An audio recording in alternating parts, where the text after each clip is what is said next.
Hey, Cosmic Warriors, spiritual skeptics, or just a random confused human. Welcome to another dimension. It's time to sit down with me, your reluctant mystic Michelle, coming to you from the void between worlds to talk about some really interesting metaphysical stuff. Who am I? Just a human who's been thrown into this place called Earth, who has a lot of questions, born with a whole bunch of gifts, but not a lot of answers. So what this podcast is going to do is explore some paranormal mysteries, energetic phenomena, and a lot of FML moments that have you questioning, what the hell are we doing here? So if you're spiritual or you're just really confused, this is the right place for you. So join me if you like riding the waves of the quantum ocean and getting really down deep into the WTF of what's going on here. Because, as I always say, they're legit. There's no way I signed up for this. So if you're ready for a wild ride, let's go. Okay, so this episode is going to be more of a story time slash educational slash helpful notes, helpful hints. Kind of like a channeling for dummies, the book series. I'm not calling anybody dummies. Going to be focusing on one of my primary gifts. So I have, and many of you have different gifts, multiple gifts, right? Everybody has spiritual gifts. Some are very connected to them, others aren't. Some last a lifetime, others change and grow depending on what your assignment or calling is, right? So an example would be when I was younger, probably in middle school, elementary school, I was a dreamer, right? I would have dreams that would come true. Everything from earthquakes to plane crashes, I would just start writing it down, and then within a few weeks, the things would happen. I don't do that as much anymore. Now that has been passed down to one of my children, but I don't do it as much anymore.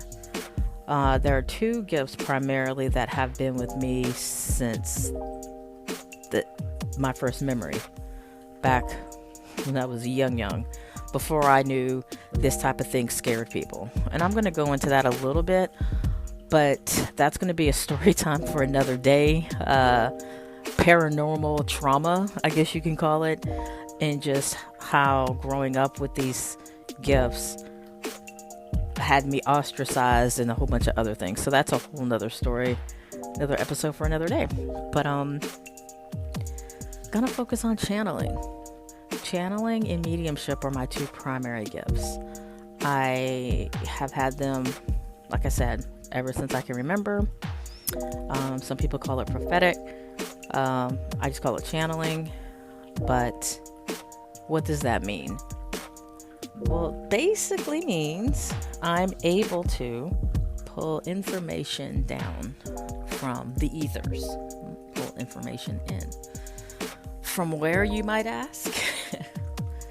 That's a challenging part, right? So, and I'll go into that. And I'm not challenging for me, but it's something also for individuals who are new to channeling, who want to learn more about it, or just have questions.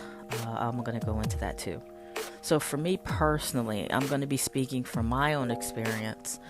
Everybody experiences things differently. It's a very individualistic process. For me, when I'm channeling, I have the ability to channel everything from, obviously, directly from God, right? When I'm in prayer, which when you're in prayer, you are communicating, right?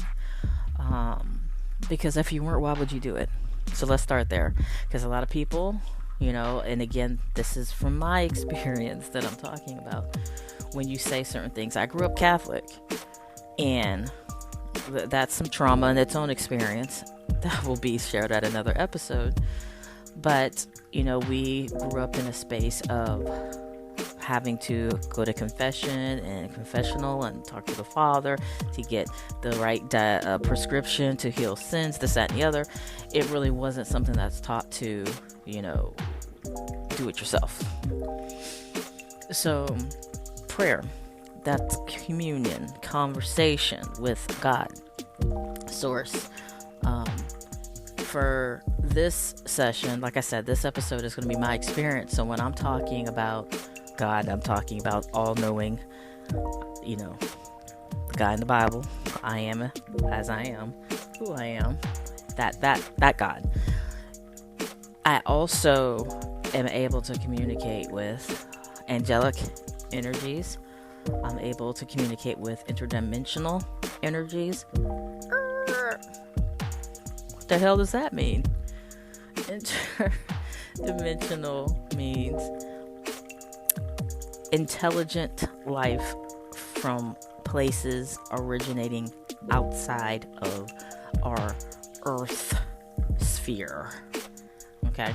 You can call it aliens, you can call it whatever. I call them interdimensionals. And yeah, I'm able to communicate with that experience. I'm also able to communicate with individuals who have passed on. And that goes into, the mediumship, which again, that's a different episode.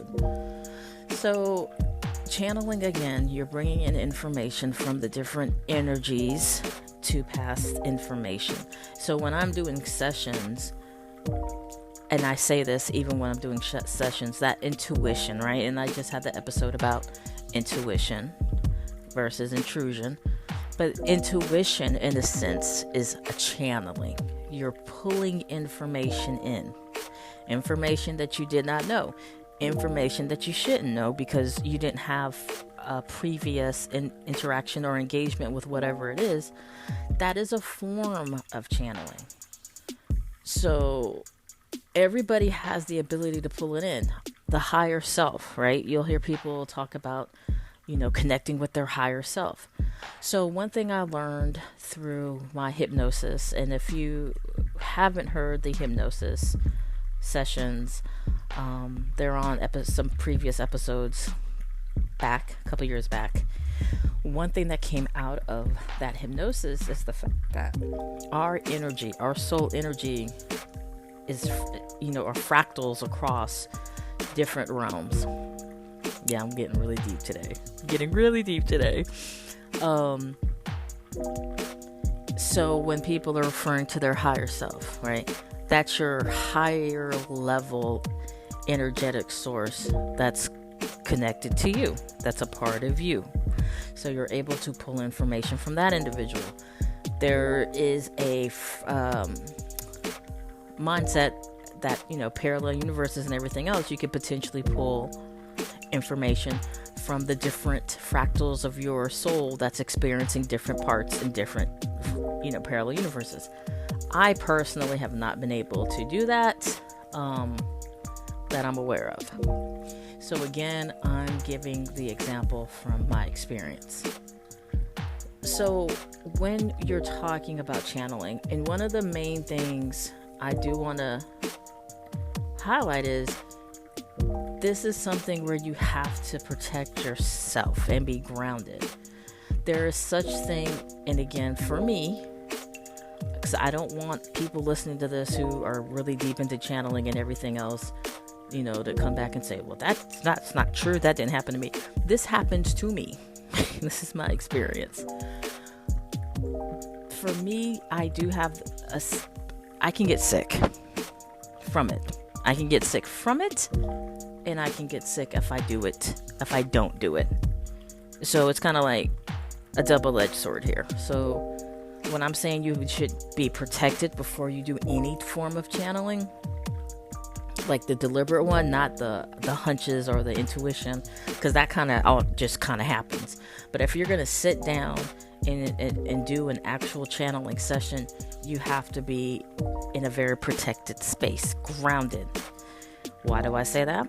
Because even though, for me, I only focus on high vibrational, angelic, light energies, when you are allowing yourself to be open to receiving information, that doesn't mean that the other side isn't going to try to attempt to utilize you as a channel as well. And that is why I always tell people, especially if you're new to this, some type of grounding work, some type of protection. I was brought up Catholic, so I have rosaries around me. And when you get used to doing this, you're able to really kind of pick up what you're tapping into. So an example would be, first of all, if I start to get sick to my stomach, I quit. I automatically stop because I know this is something that is not of the energy that I am intending to tap into. But how the energy comes through and how I hear it gives me an indicator on what I'm tapping into as well. If it's very stern and direct, if it comes through with no emotion whatsoever, no human emotion whatsoever, just the words, I know it's coming from, God himself, and I say him, but God, there's not a gender thing. We humans say him but really it's God is too intense to be one gender. God is everything. But that's a whole nother conversation. Or angelic. There's no emotion when that information comes in. It's very straightforward, very direct. I usually use the word they when I'm talking or connecting because, again, there's not really a gender assignment to the higher level energies. So when I'm talking to people who have passed on, obviously they're more emotional, because they're talking to me as how their energy was when they were here. So the sickness part, I had to take a huge break from the channel. When I'm tapping into too many energies at one time, I get sick. And it's not just in your head sick. I'm talking about headaches. I'm talking about drained. I'm talking about lethargic, to where I have to just stop. And if there's other channelers out there who know what I'm talking about, you can just kind of leave that in the chat. But it's definitely something you have to be aware of, especially if you're new to it and you kind of just want to dive in. Your body, your vessel, can only take so much energy coming in. That's number one. The vessel can only take so much energy coming in. And the vibrations are much higher than what we operate in. The human body down here on this planet, we're in the 3D, we're very dense. The energies that at least I connect with are very high vibrating, and your body can't take all of that on an ongoing basis. So you have to find out what is safe for you. So again, if you're new, you want to find out how to ground yourself. Be very deliberate in what entity or energy you're trying to connect to. Like when I say spirit, I'm referring to the Holy Spirit. Anytime you hear me say spirit, I'm referring to the Holy Spirit. You don't have to verbally say it. You can say it, and you can say it in your head, because obviously you're communicating telepathically. You're not talking. But I always say that when people hear me say spirit, I'm talking to the Holy Spirit, because just saying spirit, you could be connecting to anyone. So my second suggestion is to be intentional. Don't go into this all willy-nilly. You are crossing over into a veiled area, right? So you want to be very specific on who and what you're connecting with. So if you're somebody who just says spirit, just kind of throwing it out there, you might want to be mindful of how you are saying this with intention, because that could be connecting to any spirit, and it might be one that you might not want to connect to. Now, number 3 would be, when you're done, listen to your body. Your body, this human body, is going to tell you how long it can go, how often, and depending on what type of channeler you are, if you're passive, or meaning the information comes in and you're the talking, you're sharing the information, but you keep control of your body.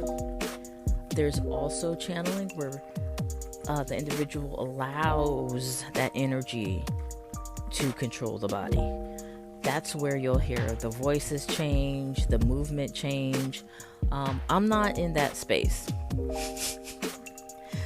I'm very transparent when I'm on these podcasts, and I'm gonna tell you right now, that is not me. I have not gone into a space where I feel comfortable with letting another entity come into my body and use it like that.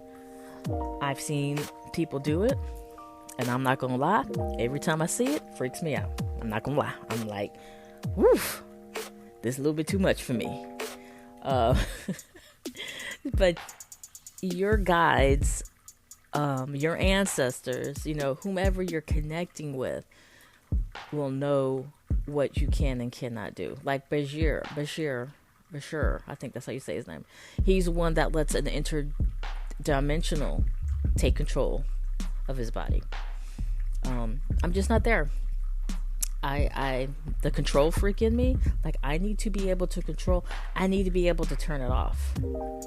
And that's another thing. And I guess that would be the next tip, is understand you control the communication experience. So if you're ever getting into a space where it feels like, I don't want to do this anymore, or that whatever you're connecting with just doesn't feel like what you want it to, you turn it off. Thank you. I rescind you back to, blah, blah, blah, wherever you are originating from, love and light, and turn it off. Send it back with gratitude, right? Send it back with love. Turn it off. You control the experience. Your voice, you control the experience. And that's going to come back up again when we talk about the mediumship, because there's some similarities to channeling in mediumship, but there's differences as well. But the biggest thing is you control that experience, right? You want to make sure you are taking care of yourself, because when you allow yourself to be open, you could potentially attract icky stuff. So check in with your body. So that's one way, when I said got sick, and you need to take a break. Like for me, I took a whole year. And even now, if I'm going into a channeling session, it's really intentional. Like, I don't do this as a joke. And I'm very serious about it, because the level of responsibility is really high. Now, the other way I get sick is if I'm being given a message and I am being disobedient by not sharing, my anxiety starts to peak. So if God's giving me a message and is like, I need you to share this, and I'm like, nah, can you get somebody else to do it? You know what I'm saying? I will start to get anxiety until I channel that message out. Right? And channeling that message out does not always necessarily mean I'm sitting someplace rocking back and forth and talking. Sometimes it's me with my journal and I just start writing. And let me tell you, that's the most difficult handwriting to read. But I just start writing. Not automatic writing. That's a different thing. That's a different form of channeling, but that's not what I'm talking about. When I'm doing it, the words are just coming through my hands and I'm writing. So it's really fast. I'm not even sure what I'm writing until it's done, and then I'll go back and read it.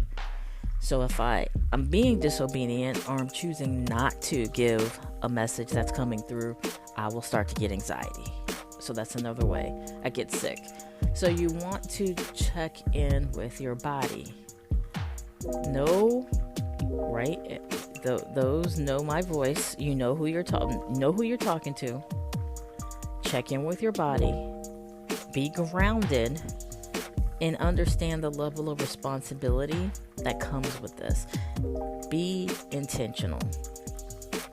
When you do this, make sure you know who you are connecting to or what you're connecting to. And I think that's the biggest, if there's any takeaway from this episode, know what you're connecting to. Be intentional. And if part of your assignment is to spread the word, my suggestion is be obedient. Now, for those of you who have this as a gift and don't like it, I hate to tell you, it don't go away. This is more easier to kind of maneuver around than mediumship, because it's not, there is a level of control with it, because you can kind of say, okay, I'm going to choose to tap in now. I'm going to choose this, that, and the other.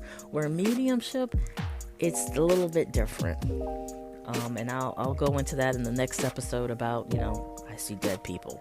It's a little bit different. But one thing about any of these gifts, I have literally prayed to have this taken from me because of the burden that I felt when I was younger, because I didn't understand, because I was ostracized as a child, because I was told this was wrong.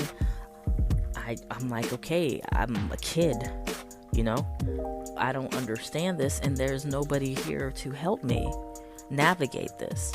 So that's why I feel it's important to have these type of episodes where I can share my experience with you.